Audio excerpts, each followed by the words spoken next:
Adobe had a strong hold on video editing. Premiere Pro, After Effects, $69 a month, subscription only, giant cancellation fees. It's been that way for years. But that's changing. People are starting to ditch Premiere Pro for something else. A software with no subscription that you buy once and own forever, which has a free version with 95% of the features. DaVinci Resolve. The software that dominates TV and Hollywood is now coming for Adobe. This is how DaVinci Resolve beat Adobe at its own game.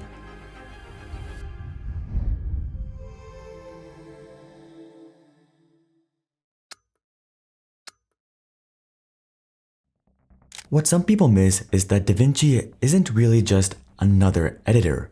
It has something very powerful, but also very specific. To understand why DaVinci is so important, we actually have to look where it's actually used the most: Hollywood movies.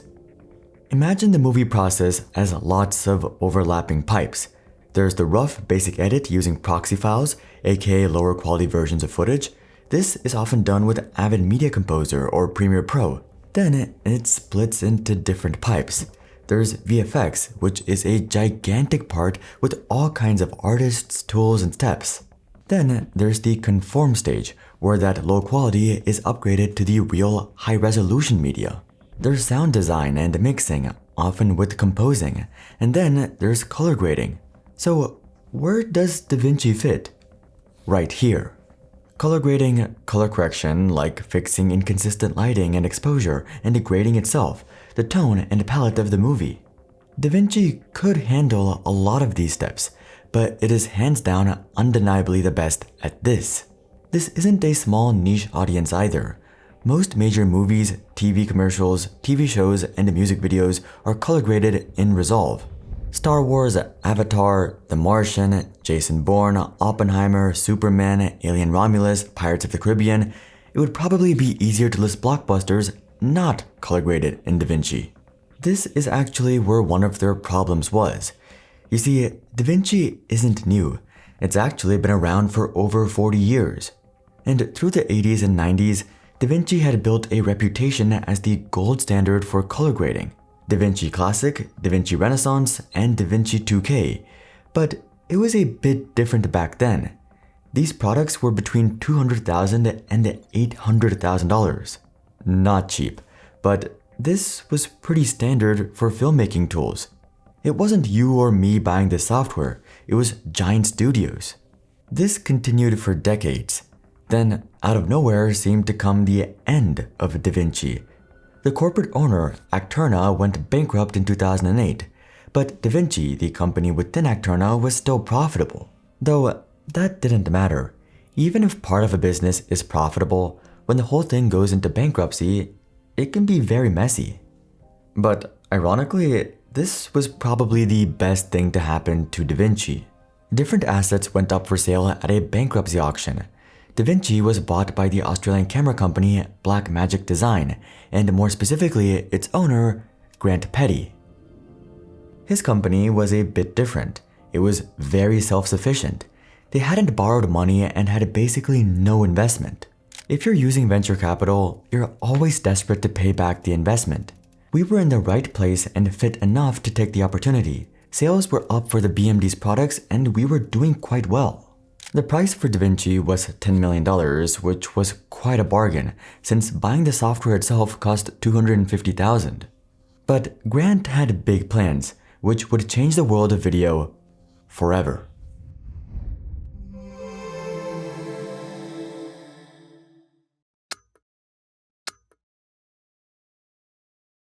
Many fees and costs of business are hugely confusing. Yet, what can be even more confusing and unintentionally is cash flow. Some clients pay right away, some on net 30 or even net 60. Then you have to balance costs, and what if you need to reimburse a client? Getting paid is ironically one of the hardest parts of business, but it doesn't have to be. That's where Xero can help. Xero is a cloud-based accounting platform that helps small businesses manage their finances, invoicing, bills, payments, payroll, sales tax, and more, all in one secure location. Xero helps with one of the hardest parts of freelancing, cash flow. Track the status of payments in your dashboard so you can see which are outstanding, which are overdue, and for how long, turning finances from confusing to clean. Xero can also integrate your bank account to make transactions fast, seamless, and up-to-date. This also means no need to upload bank statements. Xero also solves one of the most awkward parts of business, charging clients. What if they use a different payment method than others did? What about different currencies? What if they're late? Xero gives your invoices a Pay Now button, which makes paying you easy and accepts online payments, credit cards, and even Apple and Google Pay. Xero can automatically send clients reminders too. Xero will also help you easily prepare and file taxes, removing stress from one of the busiest times of the year. Xero has all kinds of plans. Whether you run a small business, are a freelancer, or just have a side gig, Xero has the perfect plan for you. As of the time of making this video, Xero is offering 90% off for 6 months using the link below. Join 4.6 million subscribers and start using Xero to get on top of your finances. Thank you to Xero for sponsoring our videos. Even though Blackmagic was doing well, it was time to change things up. Other companies were stuck in the world of charging a lot of money for their products, but we weren't playing by the same rules. Resolve was a good product, but it was the same old hardware, so we decided to focus on the software. Grant wanted to change things up, and the key to that was DaVinci Resolve. So in 2010, at the National Association of Broadcasters show, Grant and Blackmagic made a big announcement.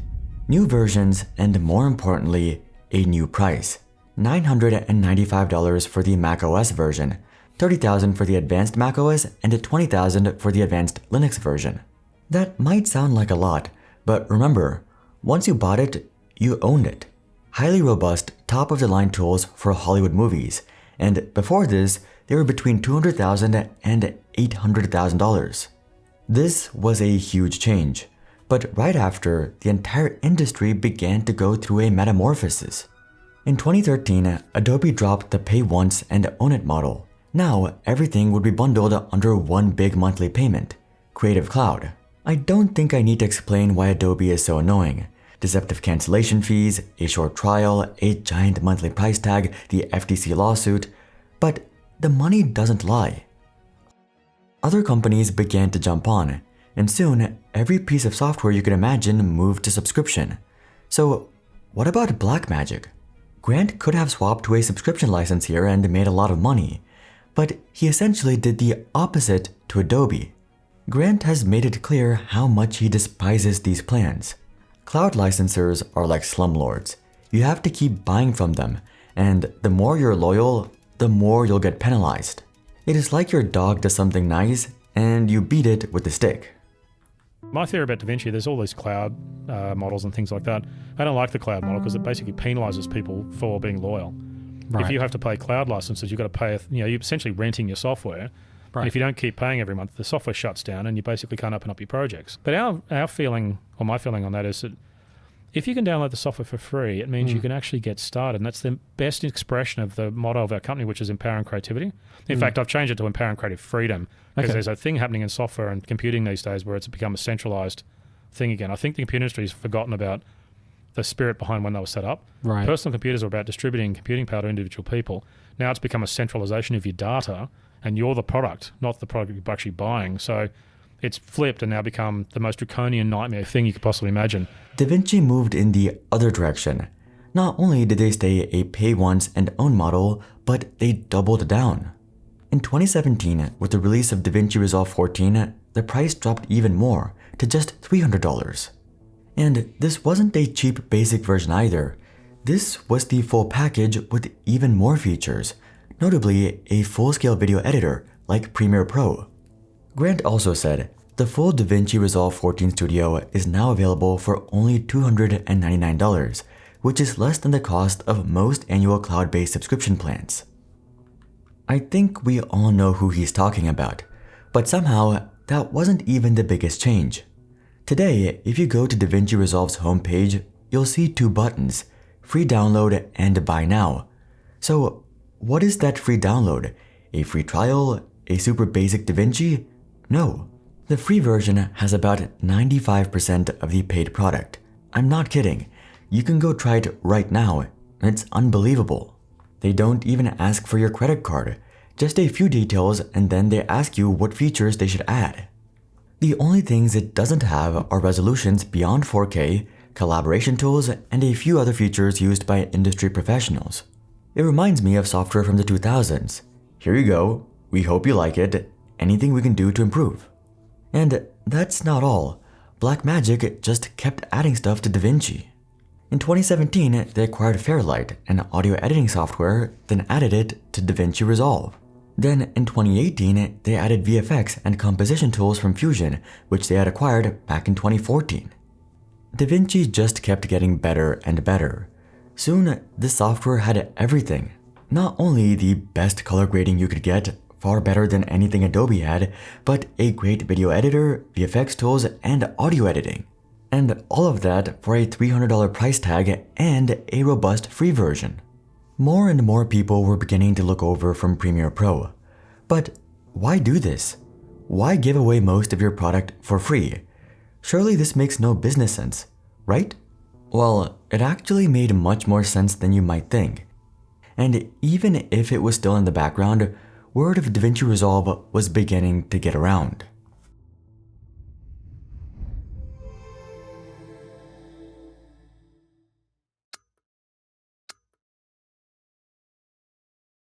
All kinds of fascinating business stories happen all the time. Some without anyone noticing, and they have heaps of things to teach us. We cover a lot of these stories, so subscribe. We're almost at 1 million, and you can help us get there. For DaVinci, there are two important factors at play. First, Blackmagic isn't a software company like Adobe.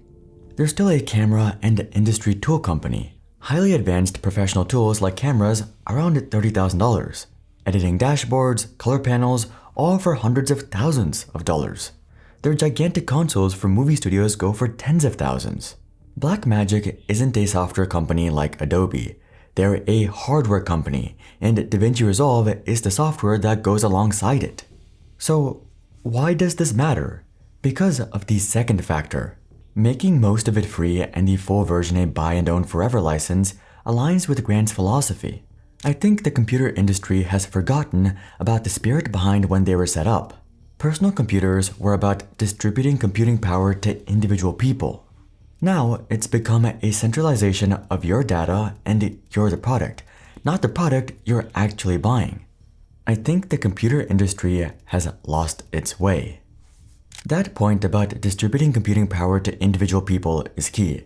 Grant calls this democratizing creativity. It makes it easier for people to jump in, create something, and maybe end up on a path to being a filmmaker, freelance editor, color grader, audio engineer, or even a YouTuber. Those who start on DaVinci may down the road, as they go from an amateur to professional, pay for the other products by Blackmagic. Plus, it does something very smart. One of the biggest challenges for a customer here isn't actually pricing, it's the switching cost. If you've used Premiere Pro for say 10 years, jumping into new editing software is very hard. It can take months to relearn shortcuts, the way plugins work, the way the timeline works, general muscle memory, and I say this as someone who's done it. But Blackmagic has made it as easy as possible to switch.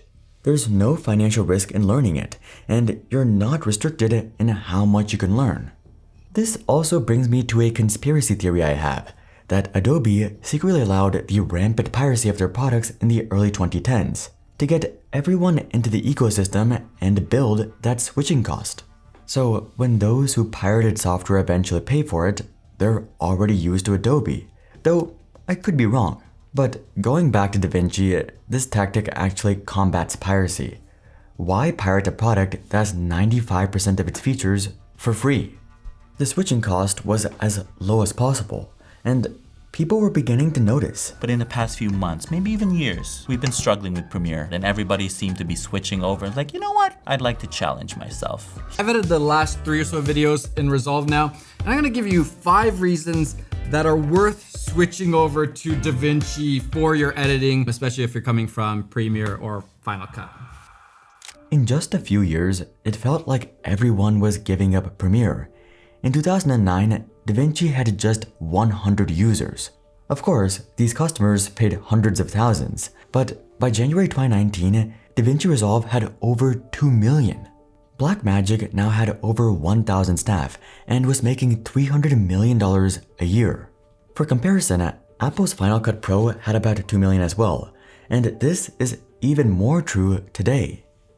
By 2023, Resolve had over 5.4 million users. Compound annual growth rate is 116%, and most of that growth happened after the free version was introduced. Blackmagic revenue also grew to 124 million in 2024, though some estimate that by 2025 it was over 550 million. Adobe's ongoing price increases, AI controversies, lawsuits, cancellation fees, and software stability issues keep pushing people toward alternatives. Hashtags like Ditch Adobe pop up all the time.